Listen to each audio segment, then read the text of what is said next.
Greetings, everyone. This is Rock Most Convention, and today we'll be talking about the first month's worth of Empyre, the current Marvel Comics event. Much like War of the Realms and Absolute Carnage from last year, this is more on the scale of War of the Realms, though it appears to have less tie-ins. Which, okay, all right, not complaining.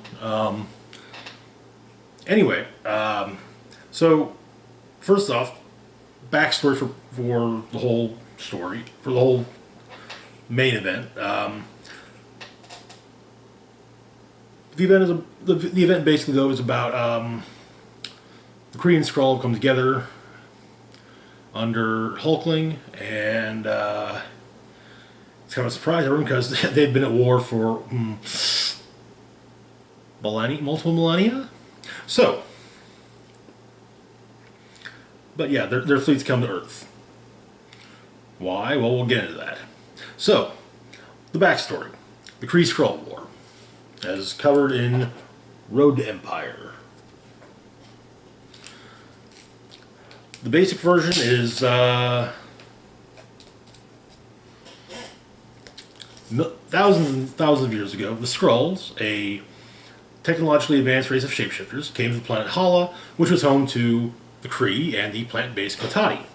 And instead of saying, hey, we'll share our technology with both you guys, they said, you know what? We'll share our technology with one of you, but you got to prove which one of you is better suited for it. So they took a delegation of Kree and a delegation of Kotati to the blue area of Earth's moon. The Kree built this massive city. The Kotati grew a garden, a lush, vibrant, living garden. And they won. So the Kree massacred the Kotati, and then killed the Skrulls, and took their technology anyway, and the Kree-Skrull War began. Over the centuries, the war would go from hot to cold at various points. It made its way back to Earth eventually, bringing in the Avengers of the Fantastic Four, among others. Shortly after it made its way to Earth, Galactus ate the Skrull homeworld. But the war continued because, well, hey, yeah, they still don't like each other.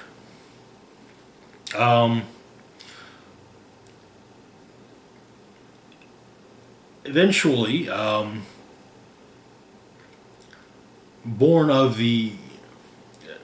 during the war, however, the Kree hero Marvel would be captured by the Skrulls, and he would meet the daughter of the Skrull Empress.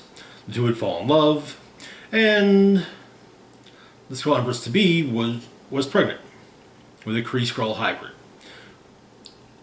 When the baby was born, she had the baby sent to Earth with one of her handmaidens, and that baby grew up to be Theodore Teddy Altman. His true name is Dorak the Eighth, though he's best known as Hulkling of the Young Avengers. So, yeah. Now, the first rumblings anything was going on recently were in the pages of Incoming. So, back in Incoming, the main story revolved around the investigating two murders. A Kree and a Skrull. The Kree was found with a tree growing out of his dead body. They were revealed to be two long-term intelligence agents, initially rivals turned allies, who were stationed on Earth. Also in Incoming,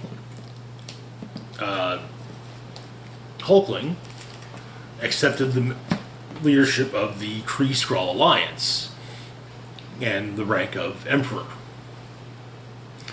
This brings us to Lords of Empyre, Emperor Hulkling.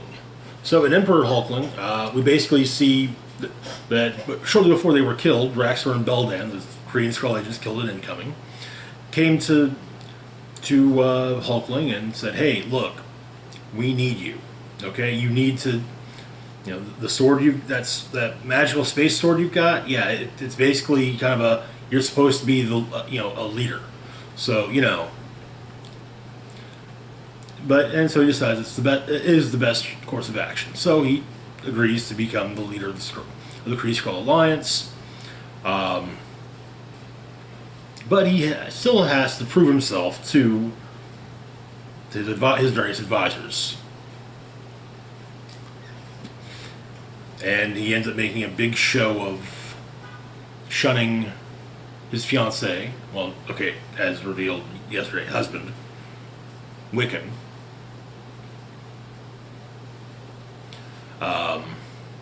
But they actually talk and say, hey, look, we'll figure this out. Which then brings us to Avengers Empyre, number 0. So this one starts off years ago, during one of the various Kang/Immortus stories, Iron Man was shown how the Kree Skrull War began, as I mentioned previously. Not just shown, he got to live through it. He remembers this clearly as though he was there. And he even states, in a way, he kind of was there. So,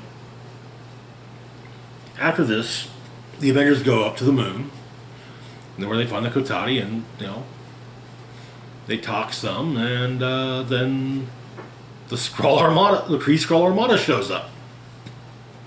After the Avengers said, yeah, okay, well, we've got your back, guys. With the Kree Skrull Armada are none other than the Fantastic Four. Which brings us to Fantastic Four Empyre, number 0. On the way home from a mission in space, the Fantastic Four's ship runs out of gas. They manage to make their way to a casino, figuring, hey, they can, enter the thing in a big brawl that's supposed to be happening. He wins. They make all kinds of money and use that to fix their ship. Franklin and Valeria have different ideas, though, and they decide they're going to try and, they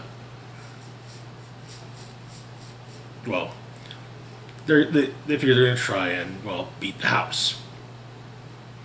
They do, with some help from Invisible Woman. But before Invisible Woman starts helping them, they come upon an arena within the casino where the Kree Skrull War lives on. Turns out to be a Kree and two children, one Kree, one Skrull, fighting each other, living out classic battles of the Kree Skrull War. With Invisible Woman's help, Franklin and Valeria have basically won the casino, and they make a deal. They'll give the Profiteer, Grandmaster's sister, the casino back, but they get the Kree and Skrull kids,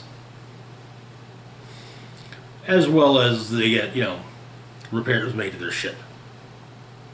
So they get that, they head out and run smack into the Kree Skrull Armada. Which then brings us to Empyre number 1. The Armada arrives at Earth. The Avengers are just like, hey, we're going to help our allies like we said we would, regardless of who gets in the way. Oh, the Fantastic Four? What are the Fantastic Four doing with the Kree and the Skrulls? Though it turns out that the Avengers got played. The Kotati's whole plan has been to not just get revenge on the Kree and the Skrulls, but also on all of animal life, and they plan to wipe out all animal-based life in the galaxy.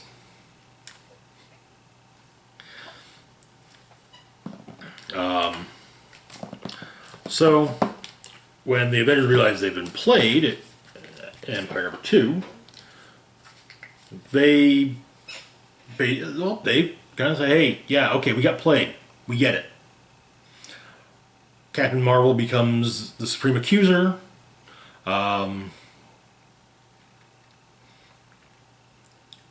big three of the Avengers manage to get away.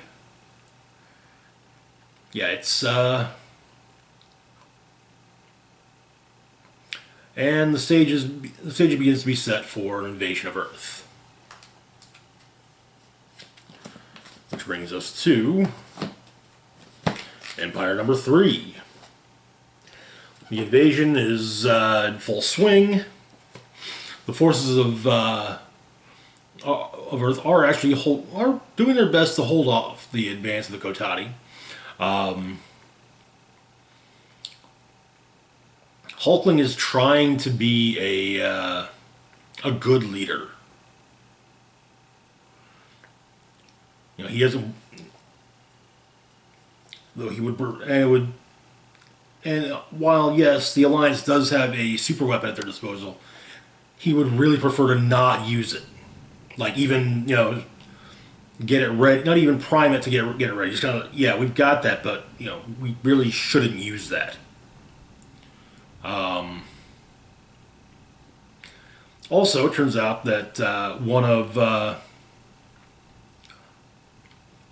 Hulkling's advisors, in fact, his chief Kree advisor, is not who she says she is, but rather his Skrull grandmother.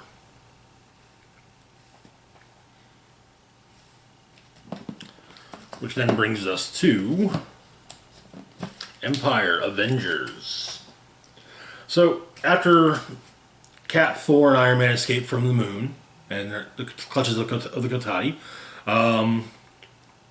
she goes, okay, well, gotta get our troops ready. So, Cap puts together a team of Avengers, and they go to the Savage Land. And the Kotati are already there, and it looks like they may have already turned the people currently living there. In Empire Captain America #1, Cap goes to help the U.S. effort in repelling the Kotati, and disobeys direct orders to work with troops in the capital, and basically takes a squad of troops with him. However, it seems that the Kotati are capable of possessing animal-based life forms with some of their spores. As one of the troops that Cap brought with him basically passes this along to the general that told Cap to stay put in D.C. In Empire X-Men, we learn that Scarlet Witch did a bit of an oopsie. Again, damn it, Wanda. Her this time trying to make up for what she did in House of M. She went to Genosha and attempted to resurrect the 16 million plus mutants who were killed there by Sentinels. They came back as zombies. Months later, the Kotati arrived, figuring, hey, this place they call Genosha, that would be a great staging area for us to invade Wakanda. Only, there are living beings here? Kind of weird looking living beings. And it's like, oh, hey, yeah, we're not living. We're zombies. And most of us were vegetarians, too. So, soup's on. The X-Men, however, have arrived in Genosha because something's wrong with the Genoshan Gate. Well, yeah. Horde culture shows up. And so they basically... It's looking to the X-Men like they've got a three-pronged battle on their hands. The Kotati, the zombie Genoshans, and Horde culture. In the Empire Savage Avengers one-shot, Conan, while in Mexico and watching a luchador fight is honestly bored. He realizes that he realizes wrestling is fake and it's all a show. So he wants to see a real fight. Meaning he should probably try and pony up for the next UFC fight. But hell, he'd probably do pretty good in the octagon, to be perfectly honest. But anyway, while this is going on, the Kotati show up. So he fights off the Kotati, gets poisoned briefly, has a hallucination. Venom, of all people, who's in Mexico City to check out to scope out museums, just to appreciate the culture, not to not doing intel, he's just checking out the museums. Venom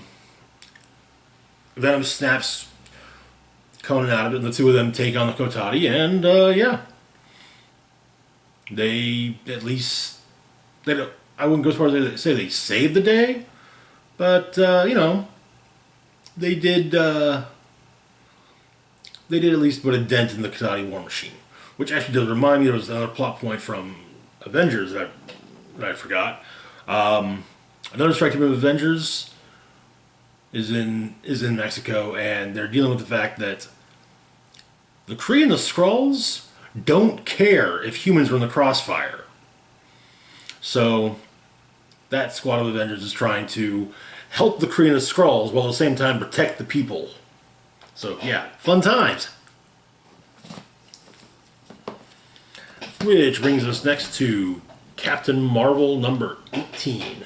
So as I mentioned previously, Captain Marvel, Carol Danvers, has become the supreme accuser of the Kree-Skrull alliance. Kenneth, the pursuer, Kenneth, the accuser, claiming that Ronan, the hammer of Ronan the accuser, it works, but it doesn't even work the way it's supposed to with her. However, with Carol, it works just fine. And so she's sent on her first mission to a planet that was intended to be an experiment of Kree and Skrull living together. Apparently, it's been wiped out. There's a rogue soldier responsible, and they're really good, and they're pinned down, but the Alliance forces on the ground have no idea what the soldiers got weapon wise, and whoever the soldiers, they know the terrain, so Carol goes after them. Turns out to be Carol's half sister that she never knew she had, and a full Kree half sister, as Carol's mother is a Kree. And then there comes the fact that Carol's sister claims she's innocent. She didn't do it. She wants peace. And somehow she's based in the wrong place at the wrong time. And so Carol opts to believe her sister. Next up, we got Fantastic Four number 21. So after the events of Empyre Fantastic Four number 0 and the beginning of Empyre number 1, Franklin and Valeria Richards, as well as Nakala and Joven, their new Kree and Skrull charges, were basically sent to Earth to be, out of the way of the fighting. Of course, Nakala and Joven, as far as they're concerned, are still at war. And they realize something's happening. So Valeria activates a device that her father, that Reed Richards made, that can basically, summon forth replacement members of the Fantastic Four. And who answers the call? Wolverine and Spider-Man. Wolverine accidentally stabs Nakala, not realizing she's a child. She had assumed the shape of a space-based feline. So Their arrival was also noted by the priests of Palma, who then sent a group called the Dark Harvest to bring Joven to them, as Joven is the Kree blood chronicle. All of Kree history in one person.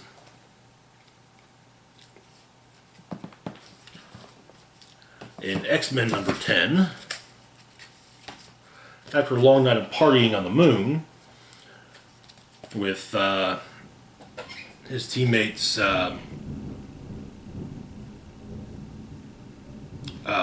crap, I can't remember their names. But after Vulcan, after a long night of partying at the summer house with his former teammates, whose names I will recall briefly in a moment,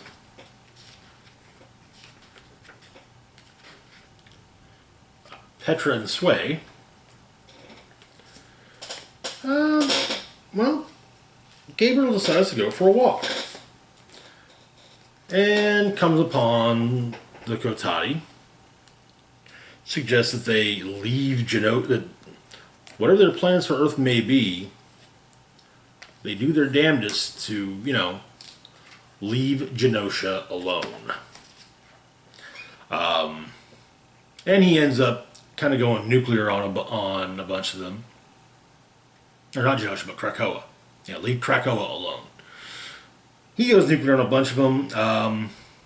They end up basically, and one survivor is able to basically come back and before succumbing to their injuries, say Krakoa over and over again. We also get a look at what Gabriel dealt with after his apparent death during War of Kings. Anyway, that's it for now. We'll be back in, beginning of next month with another Empyre catch-up video. As always, feel free to like, share, and subscribe. Links to my Facebook, Twitter, Patreon, and PayPal can be found in the description box down below. This is Rock and Roll Spock signing off, saying, live long and rock hard.